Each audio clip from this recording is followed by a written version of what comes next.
मिळालेलं काम शुश्रूषेचं शेवटच्या क्षणापर्यंत गेलं आणि त्याच्यानंतर दुर्दैवाने माझी आई गेली तेव्हा मी परदेशात होतो. मला फोन आला, आई सिरियस आहे, ये. मी तिकडनं आलो कारण माझ्या बरोबर आनंदासाठी अनेक महिला परदेशात गेल्या होत्या केसरी बरोबर. मी इकडे आलो, आईला ICUत गेलो. माहित नाही काय प्रेम. माझा आवाज ऐकून डोळे न उघडणारी माझी आई, तिने डोळे उघडले, हातात हात घट्ट पकडला, हसली आणि डोळे बंद केले ते कायमचे. दुसऱ्या दिवशी अग्नी दिला.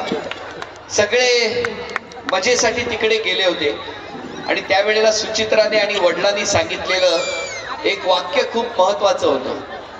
समोर बसलो होतो, संध्याकाळ झाली होती, सकाळीच आईचे सगळे अंत्यविधी पार पडले होते.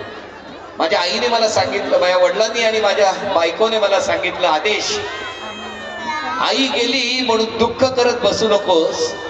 अशा कितीतरी आई आहेत ज्या तुझ्याकडनं आनंदाची अपेक्षा करतायत. उठ आणि बाहेर पड. त्याच रात्री मी गेलो, आनंद दिला.